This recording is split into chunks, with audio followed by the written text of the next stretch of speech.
Next, we have His Worship Michael Spence, the Mayor of Churchill, Manitoba. The Mayor has served on the Council since 1989, and as I mentioned, currently is the Mayor of the town of Churchill. The Mayor was born in Churchill and continues to reside there with his wife and one of his 2 daughters.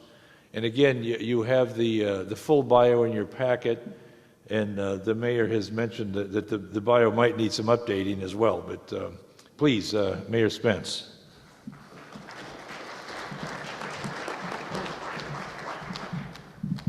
We'll drop this down just a touch.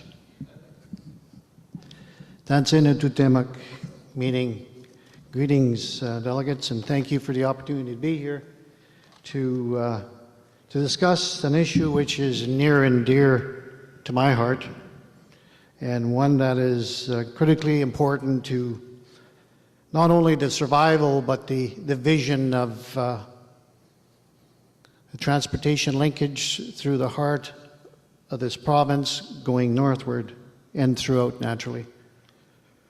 Churchill's history is more than the Hudson Bay Company who built an outpost in York Factory for its quest for the riches of this new land. This led to two-way trade, as we know, between Europe and the lands under the control of the Hudson Bay Company. This continued on for hundreds of years as York Factory served as the headquarters of the HBC. As we know, in the early 20s, or in the early 20th century, our forefathers saw the advantage of a new northern port.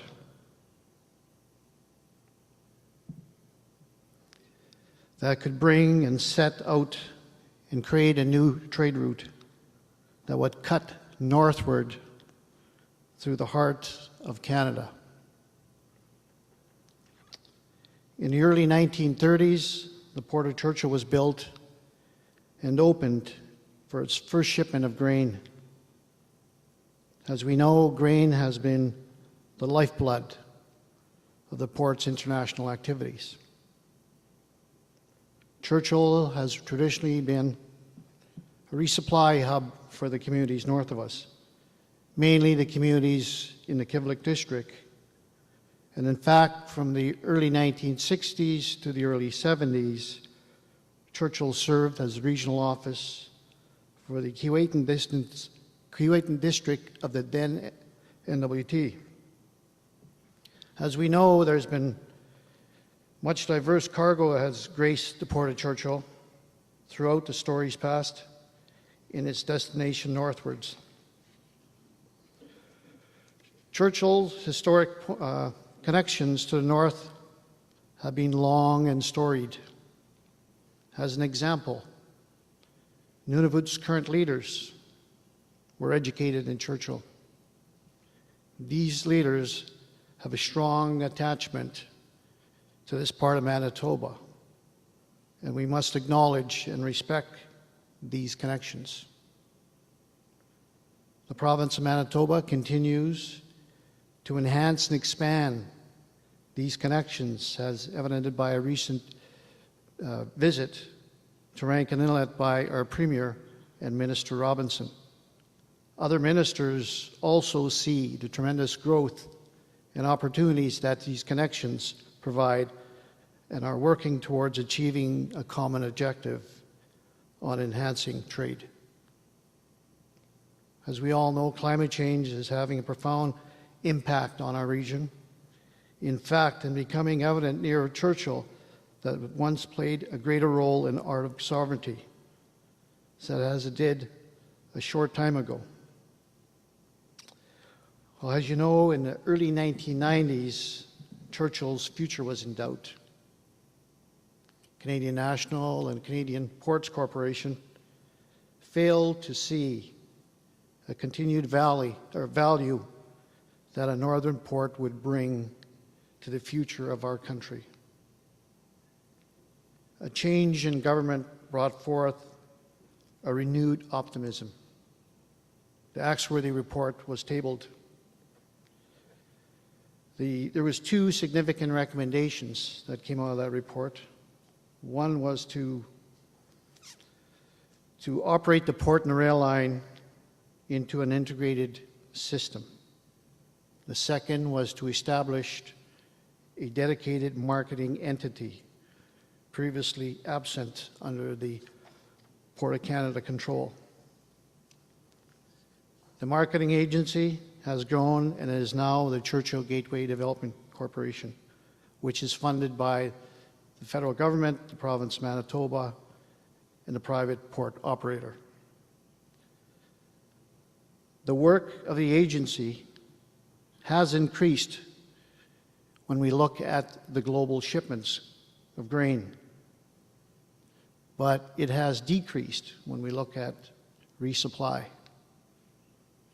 And this is something that we must build on. Additionally, there was renewed optimism with the sale of the port to Omnitrax.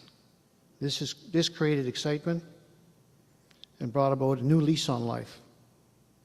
We were sure we finally had succeeded in having Churchill recognized in the same manner as Thunder Bay, and that we would receive its proportional share of trade in and out to realize its full potential.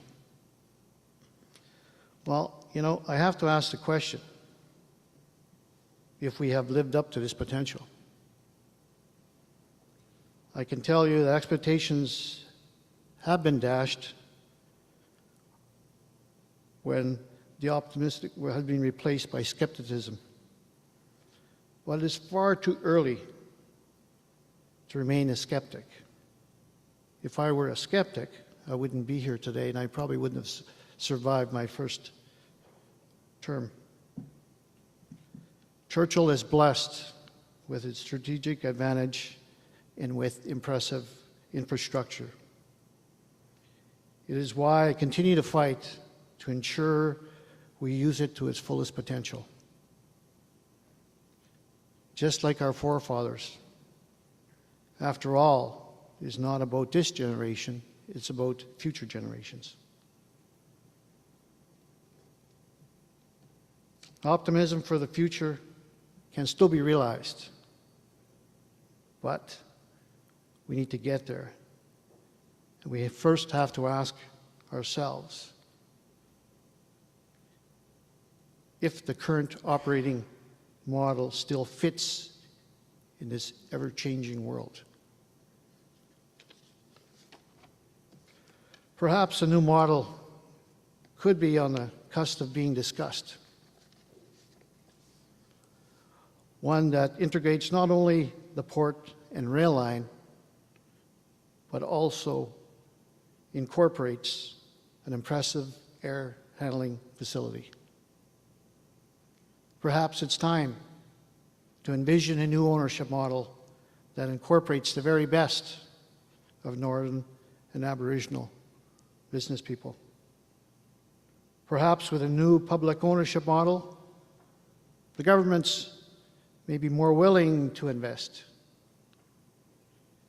That could result in increased economic development opportunities that would benefit all of us. These are the things that keep me optimistic and fighting on. After all, when referring to the Arctic, our Prime Minister once said, "Use it or lose it." Thank you.